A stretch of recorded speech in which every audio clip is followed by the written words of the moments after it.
मालवा राज्य में मात्र 3 बंदूकें जब रानी अहिल्याबाई होलकर को राज्य मिला था।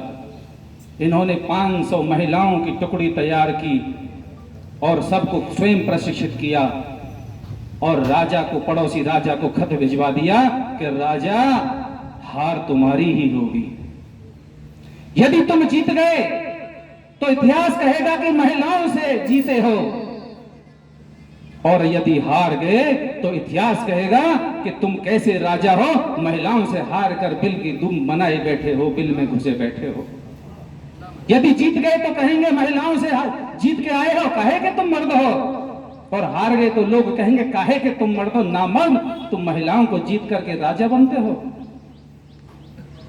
मुगलों ने सोचा कि हार तो हमारी ही होगी। उन्होंने रानी को पत्र लिखा कि रानी साहिबा, हम तुम पर आक्रमण नहीं कर रहे, हम तो आपके यहाँ शोक संवेदना प्रकट करने आ रहे हैं। उसके बाद रानी साहिबा ने देश में पहली तोप फैक्ट्री का निर्माण कराया, रानी अहिल्याबाई होलकर ने। ऐसी थी रानी अहिल्याबाई होलकर, जिन्होंने सिल्क की मील का निर्माण कराया, सिल्क की साड़ी बनने का उन्होंने कारखाने लगवाए, और उन्होंने हर क्षेत्र में, जैसा संगीता रावल जी ने बताया कि वह भगवान शिव की अनन्य भक्त थी। जब वह राज्य शासन किया करती थी, राज दरबार में बैठती थी, तो उन्होंने कभी अपनी राजगद्दी को नहीं संभाला। राजगद्दी पर शिव को रखा, स्थापित किया शिवलिंग को, और उसके बराबर की गद्दी पर बैठी। जब भी वो दस्तखत करती थी, हस्ताक्षर करती थी, तो उसके ऊपर लिखती शिव की आज्ञा से, शिव का आदेश नीचे लिखती थी रानी अहिल्याबाई होलकर। हर जगह उन्होंने शिव को आगे रखा। नदी नाले, एक और उस समय रिवाज थी कि अगर महिला विधवा हो जाए तो उसकी संपत्ति उस विधवा को नहीं मिलेगी। रानी साहिबा ने उस परिपाटी को बदला कि वह संपत्ति उस महिला को ही होगी, वो चाहे किसी को दे या ना दे। कर से मुक्ति दिलाई किसानों को, ऐसे अनेकों कार्य किए जिसके कारण आज हम सब अहिल्याबाई होलकर जी के नाम से जानते और पहचानते हैं। नारी सशक्तिकरण के लिए वह मिसाल थी।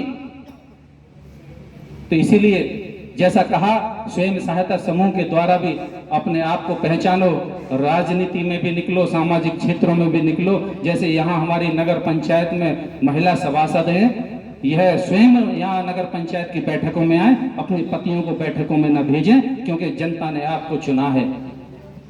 करके दिखाया। अभी आपने देखा होगा सिंदूर ऑपरेशन में 2 महिलाओं को देश की बागडोर दी गई, जिसमें एक व्योमिका और एक सोफिया कुरैशी थी, जिन्होंने देश की सेना का सम्मान बढ़ाया। प्रधानमंत्री जी ने यह कहा कि तुमने इन महिलाओं के सिंदूर को मिटाने का काम किया है पहलगाम की घाटी में। यह महिलाओं का सिंदूर हमारे सैनिकों के रगों में बारूद बन के दौड़ेगा, और लगातार 22 मिनट में ही पाकिस्तान के 9 हवाई, उनको जो पाकिस्तान परस्त जहां आतंकवादी पैदा होते थे, उन 9 उनके पनाहगार अड्डों को समाप्त किया। उन दोनों महिलाओं को मैं नमन करता हूं, उन महिलाओं के जज्बे को प्रणाम करता हूं, जिन महिलाओं ने इस 140 करोड़ की जनता का नेतृत्व किया, और वह माननीय प्रधानमंत्री जी के नेतृत्व में महिला सशक्तिकरण की जीती जागती मिसाल है। मैं इस कार्यक्रम को समाप्ति की ओर ले जाने से पूर्व हमारे बीच में आदरणीय मुख्य अतिथि जी कुछ महिलाओं को सम्मान देने के लिए प्रशस्ति पत्र हैं। आप रावल जी और चेयरमैन साहब संयुक्त रूप से इन सभी को सम्मानित करेंगे। श्रीमती संतोष देवी जी, संतोष देवी।